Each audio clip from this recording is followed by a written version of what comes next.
everyone, welcome to Sociolinguistic lesson by Ajahn Narath again. Today I'll be talking to you on the very interesting issue of brain and second language acquisition, or more specifically accent approximation or accent assimilation. Before we begin, let me ask you a question. What is the realistic goal in learning English pronunciation between becoming a native speaker or becoming a native-like in pronunciation or being intelligible? Being intelligible means you can articulate sounds very clearly, so both native and non-native speakers can understand you well.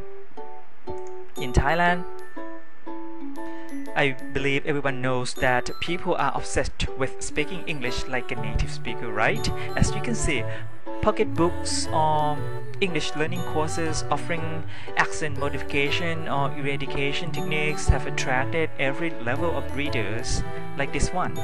It is claimed by the author that native speaker accent is a piece of cake, 3 steps to change your accent into American in 24 hours. This is what we call magical claim, right? And this one, how to speak English like a native speaker, ASEAN version.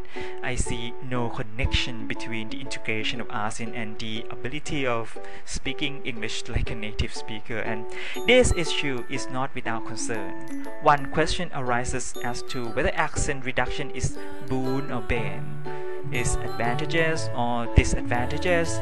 Is it possible for non-native speakers to remove their first language accent in the target language English?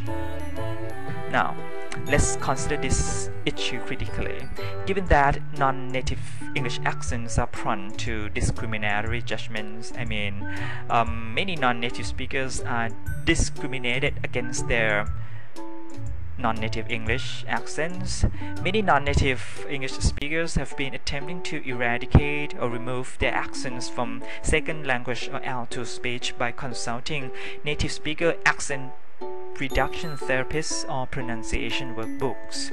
It's been reported that there are some people in East Asia, especially in Korea, who tend to go in an extreme length to remove their first language or L1 accent in spoken English by having their tongues cut off or operated, which is technically known as lingual phenectomy.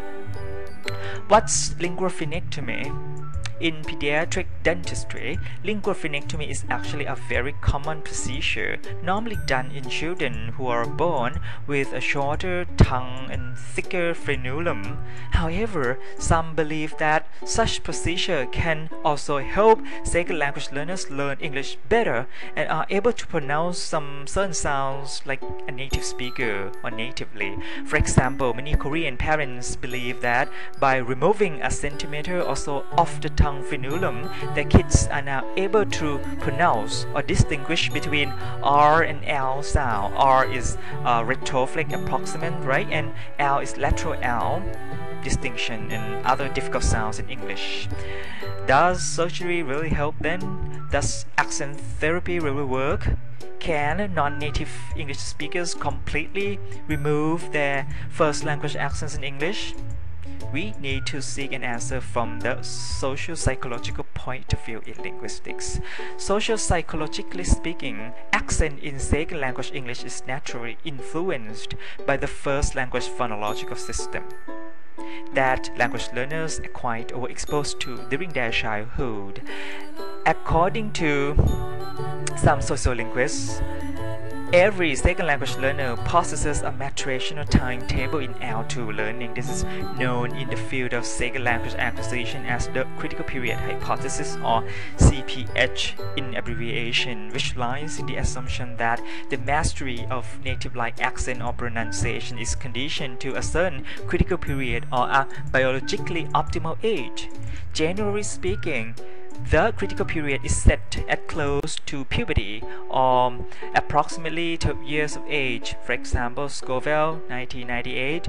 So achieving native-like accent seems to be more difficult or perhaps impossible for adult learners who acquire the language after puberty, who come to the language after 12 years of age.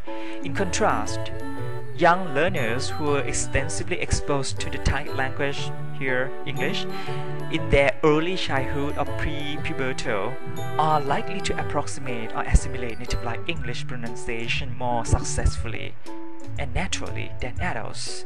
So, why kids learn the language better than adults, especially in attempting a native speaker accent? There must be an explanation for this, right? Here's an explanation. As a kid, as you can see, the unaltered neuroplasticity in children's brain helps both sides of the hemisphere function jointly and flexibly, and this facilitates the capacity in language learning when kids grow up and reach puberty or around 12 years of age. There is a neurological change in the brain which involves in the loss of neuroplasticity. And what happens when the neuroplasticity is gone? That is, the process of lateralization or hemispheric specialization in human brain is believed to complete. This means that both hemispheres or both sides of the brain are not functionally equal anymore after the loss of neuroplasticity. Human brain, as you can see, starts to assign functions. This means that language learning is gradually situated on the dominant left hemisphere, while other abilities such as creativity, parallel processing, kinesthetic movement are gradually situated on the dominant right hemisphere.